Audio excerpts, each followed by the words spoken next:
Alrighty, so I think I'm just going to start with the presentation. Alright, so my presentation is going to speak about ways in which the archive has been used through a sonic form as a way of negotiating FESTAC 77 as an event, particularly through Pan-African Space Station, which is under the umbrella of Chimrenga.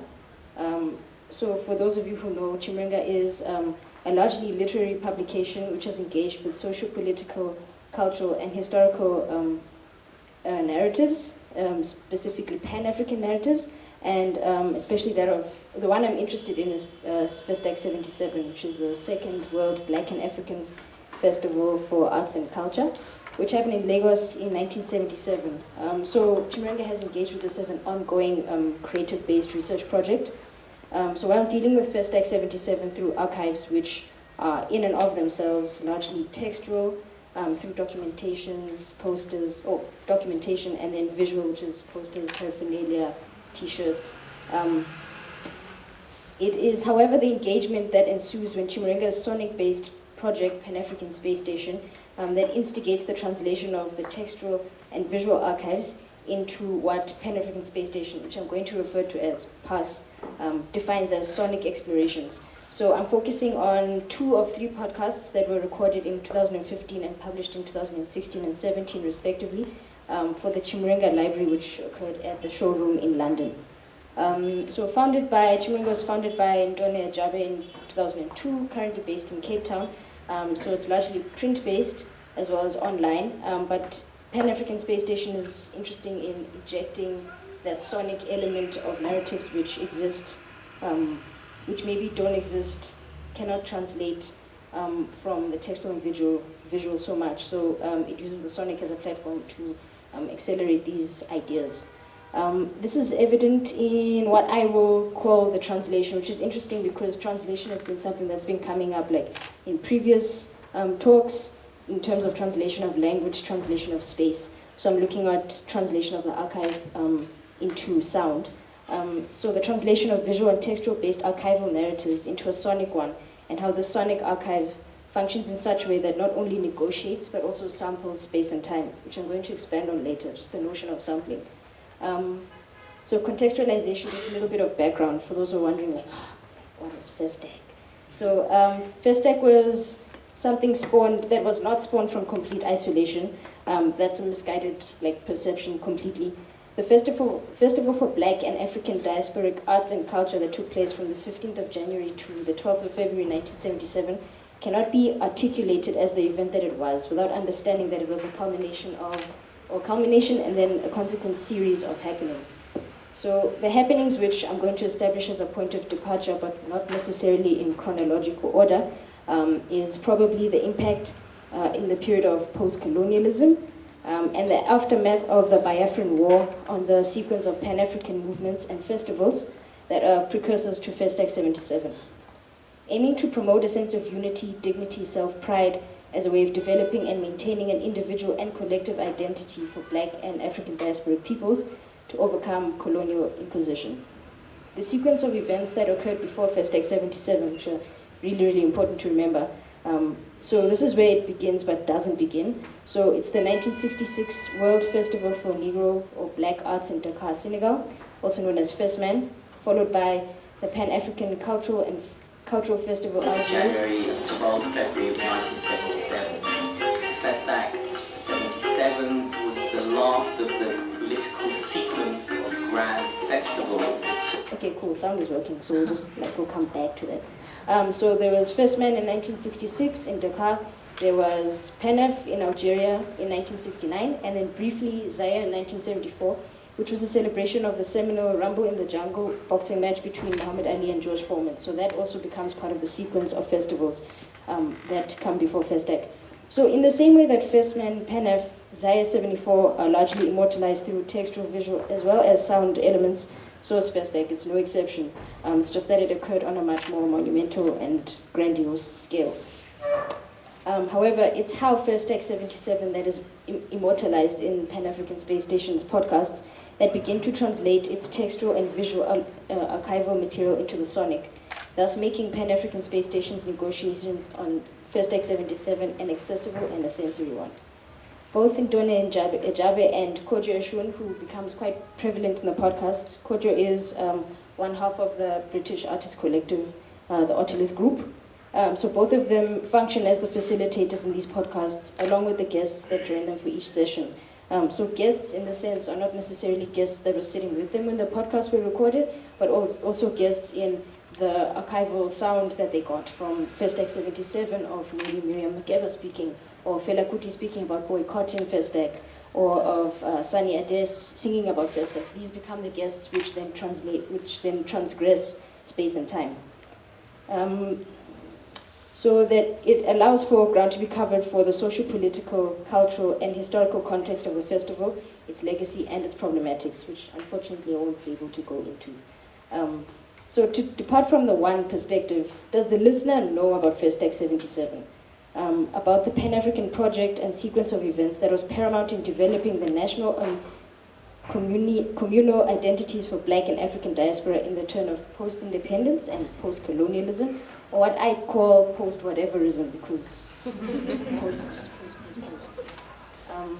Does the listener register that Ejabe and Eshun's conversations are embroidered around actual sound clips relating to the festival that happened exactly 40 years ago? Furthermore, is the listener listening? Has the listener pressed play in the podcast or merely just read the title? The podcast, however, challenges the archive's materiality. The tangible is intangible, and the intangible is tangible. Not interested in hearing about FESTAC 77, then don't press play. But then that becomes the risk of not potentially being transported into the National Theatre where FESTAC happened, or even hearing the speeches of the FESTAC delegates, or even hearing Fela Kuti saying, "Can I swear?" Yes. FESTAC. Although translation means that there will inadvertently be a loss of some of the archival matter, it also allows for the procurement of new meanings and complete recontextualization. Perhaps then it is fitting how FESTAC 77 lives through the sonic on Pan-African Space Station. Not necessarily functioning as a summary of the events, because something as monumental as FESTAC 77, I argue, can never be summarized. It's just too grand of a historical and cultural event to ever be summarized. But it locates itself into real time. The fact that the podcast is digital, replayable, pausable, fast-forwardable, rewindable, allows it to exist endlessly. The sonic nature of the archive functions as a malleable time capsule, though not static, and is able to transgress space and time, as I said earlier. The archive then exists as a series of echoes to all the recorded sonic material presented. The music, the sound of festivities, the silences, the coughs, the conversation, the crackle and pop of the needles sinking into the vinyl record grooves, the monologues, the laughs. The podcasts are recorded, and as Ushun beautifully articulates, the tape, or in this case, the digital podcast, plasticizes time into malleable material. The podcast allows for the narrative and the archive of FESTAC 77 to be revisited and accessed in a way that is not confined to the bureaucracies and problematics of archives as centers as retaining important information of our Black histories. Okay, so since sound is working now, I'm going to direct the conversation to the concept of the archive and how translation actually takes place in relation to these Pan-African Space Station podcasts. So this is a podcast I'm going to play out of the three of them, where Kojo Eshun and Ndone Ejabe had a conversation with Michael Macmillan, who is a British artist and playwright. Macmillan was able to attend FESTAC in 1977 when he was 15 after winning a writing competition. So this is just an excerpt of when he speaks about when he was able to attend and like his archive and what came back.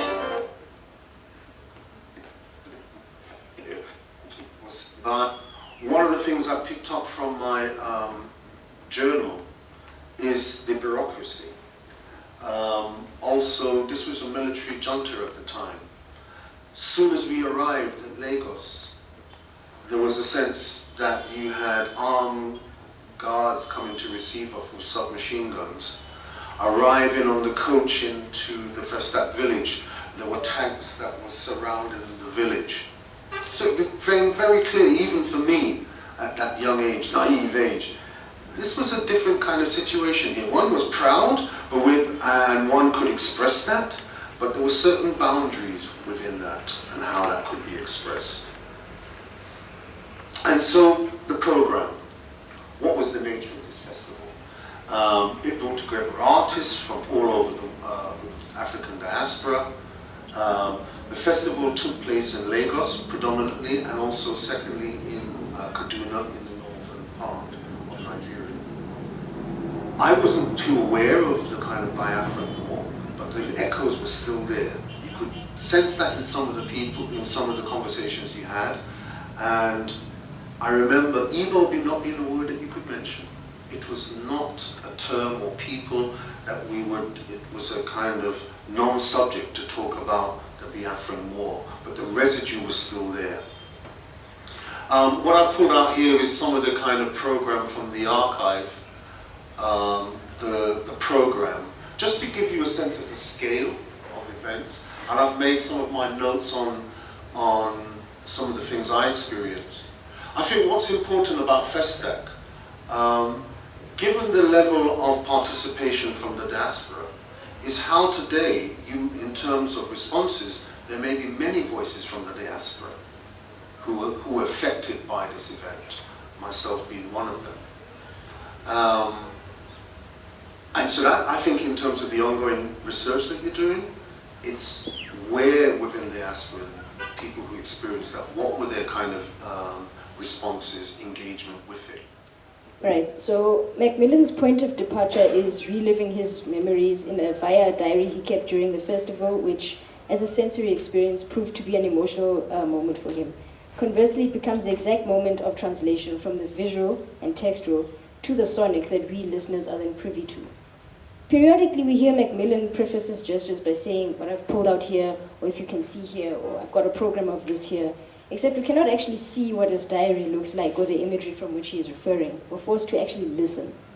Even the awkward silent moments in which Macmillan is attempting to decipher his handwriting just before he reads a passage from his diary forces us to engage further with the sonic, to really listen, to fill in the missing gaps. He then, from his diary, makes further references to songs which, unlike the previous podcast with Ejabe and Eshun, where we are thrown into melodies of the songs referenced, we do not hear but are only indicated of the titles and the artists who perform these songs at FESTAC 77. So the podcasts act as a site of reference where something is mentioned and then you, as the listener, take your own agency to go and engage with this archive, which maybe for some of the songs exist on SoundCloud or on YouTube. This then shifts the archive and places it slightly off-center, out of context. It initiates a disruption. The sonic aims to be seamless, but this is evidence that it too can be severed for brief moments, in the same way space and time are disrupted when briefly decontextualized. There's no now moment with Pan-African Space Station. There is a complexity happening in the now, but that moment is not static. This is the literal collapse of space and time. There is the sampling, the weaving in and out of references from 1977 and 2015, with music stitching the hem secure. When I speak of sampling, I speak of referring to recollections of sonics or musics or sounds, which are then able to exist as the musical imaginations of festivals, as Ejabe has articulated. The podcast has foregrounding snippets of sound, so music, field recordings, silence, echo, cough, laugh, from FESTAC 77, and recontextualizes them 40 years later. Almost in the same manner, sounds are sampled to create new sounds in hip-hop, in house. Here, the aforementioned process of translation becomes visible again, except this time with FESTAC 77 as the primary medium. The sample, in this case, is the sonics referred to from the FESTAC 77 archive, as I mentioned earlier. This then has a domino effect on the sensation of listening itself. What is the listener experiencing, feeling? The original sound clips, or the crisp audio voices of Ejabe and their guests. For those who know about the festival, is it a feeling of nostalgia, or is it merely based on the engagement with the festival now existing digitally when it was largely inaccessible before? In each podcast, Eshun ritually reintroduces and reiterates the background of FESTAC 77. By the third podcast, in which he has provided the context, it is irrefutable that through repetition, FESTAC 77 has gained and is beginning to solidify its social, cultural, and historical narrative, which has been so long written out of the canon of both Western and African art historical epistemologies. Pan-African Space Station has created a digital community on the basis of these three particular podcasts, while pushing forward the Pan-African narrative as the backbone. The foundations of Chimurenga through Pan-African Space Station have remained constant throughout. In Eshun's analysis of the kinds of entanglements that FESTAC generated, you, myself included, have heard the translation of the visual and the textual into the sonic, the recontextualization of FESTAC 77's narratives, and the consequent collapse of space and time. FESTAC 77 as a history's omnipresence. We can hear its omnipresence. Right, so I'm just going to play that first podcast that wasn't working so everybody can hear what I was talking about. So this kind of contextualizes the ritual of what happens in every single podcast. Welcome, welcome, ladies and gentlemen. You are welcome to Nigeria.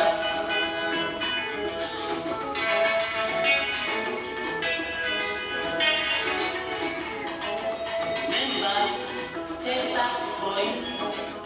FESTAC is for me. FESTAC is for black people.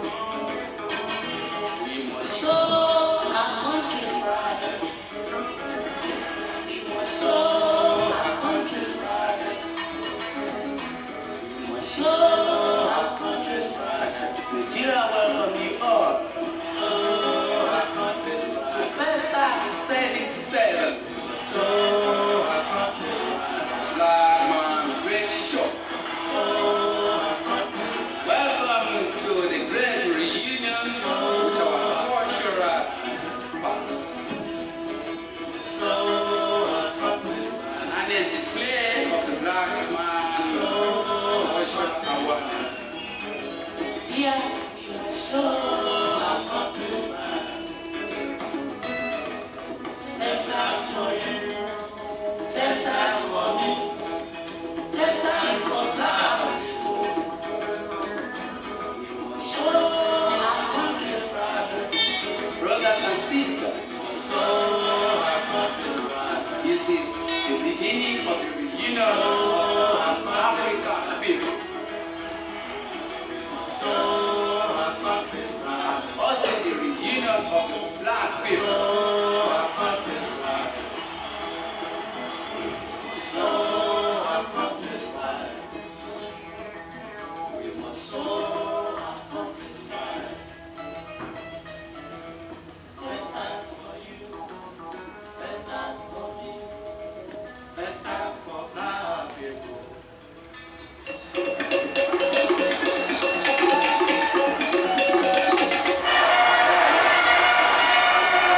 FESTAC 77, the second World Black and African Festival of Arts and Culture, held in Nigeria, brought together 15,000 participants from over 70 countries.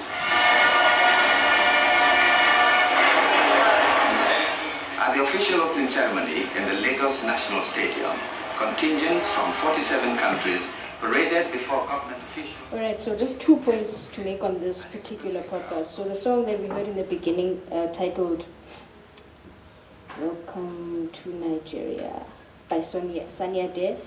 This was like a commissioned official soundtrack for the festival. So this song like prefaces every single podcast, which then begins this reiteration process, which then solidifies FESTAC as the happening that it was through the sonic platform. And then the second part was when I was speaking about sampling earlier and weaving in the guests from another time into this time now and collapsing space and time and transgressing between this whole didactic between the two of them. So that was just a snippet from the sonics of what was recorded at FESTAC of an announcer announcing the delegates and what's happening and what is FESTAC, and people are gathering for the entire festival. So, I mean, there's 3 of these podcasts and they're still online. I encourage everyone to go and listen to them. But this is only a beginning of like how I'm engaging with FESTAC as a black African, as a black woman, and how this is then complicated, especially because South Africa was not even a participant in FESTAC because of apartheid and its sanctions. The only South Africans who participated were those who were exiled, which is particularly interesting. So I'm still also trying to negotiate like what's my relation to this thing called FESTAC 77 and how do I engage with it from whatever position I'm in. So yeah, this is just the beginnings of something ongoing. Thank you.